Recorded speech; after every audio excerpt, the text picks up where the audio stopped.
The latest album from JPEGMAFIA, I Lay Down My Life For You, was originally supposed to drop last year following the collaboration that he did with Danny Brown's Scaring the Hoes Volume 1. But he mentioned that he's gonna take some time and he's gonna delay it a little bit to make sure everything was good. And I don't blame him. You want to make sure that your work is good and you don't rush it and have a bunch of half-finished projects that we've been getting as far as music, movies, and video games are concerned. Just everywhere. And it's especially important because this is his first project, or solo project at least, since finishing his label obligations with LP. So, a little bit more pressure and care was put into it here. Now, in that time, since he's delayed it, or at least announced the delay, he's been pretty busy. He's been working with Kanye to work on Vultures 1 and 2, and just as interestingly and discussion worthy, I guess, he's also been making his beef with Freddie Gibbs much more public. And both these things are something that he mentions on the project itself. Now, going into the album, I did not know what to expect because I didn't really listen to any of the singles. And, like I mentioned, first albums after leaving a label or finishing your label obligation are interesting. You have a lot more flexibility. You can be more experimental. You can kind of do what you want. You're not being restricted by the label. You're not being told what to do. You can just kind of get out there and do you. And while what we got on this project really isn't too far removed from his previous albums, and a lot of the subject matter may feel the same, I do feel like there's a lot of growth still. We still, get the similar production that we've heard over the years from him, but it feels a bit more refined. And there's, some sort of evolution of his sound. It sounds cleaner. It doesn't sound as harsh. It's easier to listen to, I feel. It's almost like, when you think fondly of an old video game or movie, you're like, ah, yes, this used to be so good. And then you go back and you're like, oh, no, it's not. Like, that's not what we get here. It's actually really clean. Or again, maybe in a few years, I'll go back and be like, no, this is crazy. What am I even talking about? But we also, on this project, get a lot of the same subject matter. He's talking about his haters, and feelings towards the government and capitalism, the normal JPEGMAFIA things, but also some more personal touches and, just additions there. Now, with this album, it almost feels like he's in a transitionary period.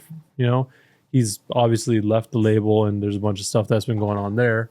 Like, he's probably processing, but he's also kind of finding his sound and seeing a little bit more success. I mean, he worked with his idol, like Kanye. Working with Kanye is a huge deal, no matter how you feel about him. And you're talking about Kanye. It feels like a lot of his sampling has gotten better over the years, especially on here. Like, and it's a lot of. It kind of reminds me of the old Ye. Like, it seems so sample heavy, and like I mentioned, it's all a lot cleaner and less random. Like, there's still some level of randomness to it because it's Peggy. He's all over the place. He's terminally online. Like, that's just what he does.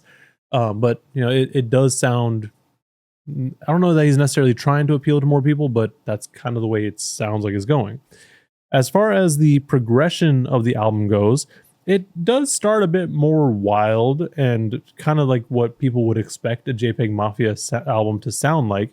And maybe that was the intention. Maybe he just wanted to kind of filter out the people who wouldn't listen to Peggy normally.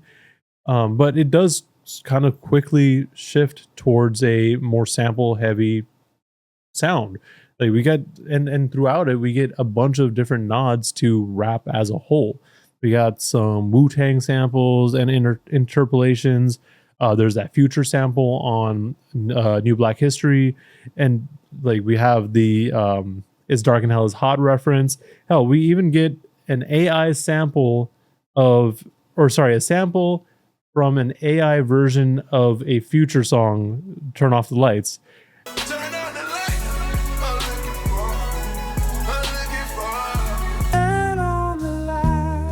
I'm looking for her. I'm looking for her. And like, this is like JPEGMAFIA is just kind of all over the place, and I love it. Like, and obviously those are just that's just the tip of the iceberg when it comes to samples from him. He's everywhere with it. As we go through the rest of the album, we do also get glimpses of where it's gonna go. Like we start to hear the sound that it starts shifting into, especially on tracks like Ex-Military. Ex-Military, while not my favorite song on the album, I feel properly explains and is like, if you have to only listen to one song on this album, that's the one. It's also the longest song on the album, which is kind of interesting. But yeah, like if you can only listen to one song off of I Lay Down My Life For You, it is this one.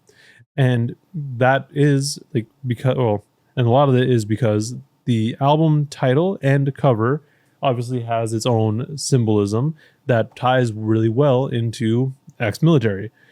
Obviously, Ex-Military as the title and the track itself is in reference to JPEGMAFIA being ex-military and being retired from that, but also a Death Grips reference because of ex-military. And you know, you could even probably go further and be like, oh, Death Grips is ex-military and they're kind of the veterans of this space, this sort of sound. They're the ones that brought in this more industrial noise rap, made it popular, and they kind of paved the way for people like JPEGMAFIA.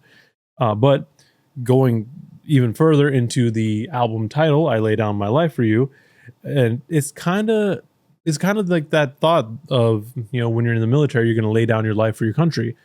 Going even further there, like looking at the cross that's very predominantly displayed on the cover, laying down your life is something that's mentioned in the Bible. Like that is part of it, and it all ties in together. Like you obviously have the government that, even though we don't want to be a religious state, we are very heavily in religion. We have In God We Trust damn near everywhere. And then obviously the military's they're going to lay down their lives for their country, but also, you know, that's in reference to the Bible. Like there's so many things here that, anyways, I'm just going to keep going and going deeper in it. But this track isn't the only one that has this sort of reference. We kind of get bits and pieces of it throughout the album. Obviously, there's like the Jihad Joe references all the way through. Like there's parts that Peggy keeps bringing up, and he's very intentional with it. I'm not saying that I know every single reference and understand how that ties into the album title and what he may be trying to go for and the symbolism that he's trying to build, but there's just a lot. There's a lot, and it's going to take a while to really get everything down. But I do feel like at least some of it's intentional. Anyways, as we push through the halfway point, which I feel Ex-Military is a good halfway point for the album, we get into the part of the album that I feel is more heavenly. And that's just because it switches from that more industrial, kind of abrasive, typical JPEGMAFIA sound into something a little more relaxed and laid back. Like the songs get more personal, and for the most part, I feel like this is my favorite part of the album. Like obviously I like the first part of the album, but this is the one that I gravitate more towards. I mean, my favorite song in this album and even in this section is Either On or Off the Drugs by far. And it's not just because of the AI sample that he used there, but that definitely helps. Like he just feels more vulnerable and open. And then we end the album with I Recovered From This, where it honestly feels mad relatable. Like he mentions, all right, that's it. I'm done. I finally finished. Finally. Been working on this shit for a long time.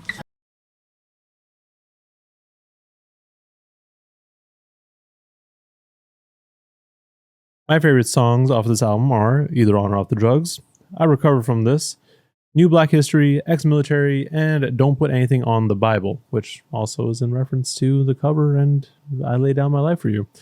But that's more or less all I've got for this album review. I will continue on rambling if you don't stop me now. So let me know in the comments below what you thought of this project. I really enjoy it. It's definitely something that I've been listening to since it came out, and I will continue to listen to it throughout the year. But yeah, let me know what you guys thought. If I'm just kind of going off on random tangents in regards to what he might be talking about on this album as a whole, or, you know, just some other stuff that you want to talk about. But while you're down there, like and subscribe to see more rambling and content like this. Thank you for watching, and please stay safe out there. I just realized I'm wearing a Freddie Gibbs shirt while he's been dissing Freddie Gibbs. Wild.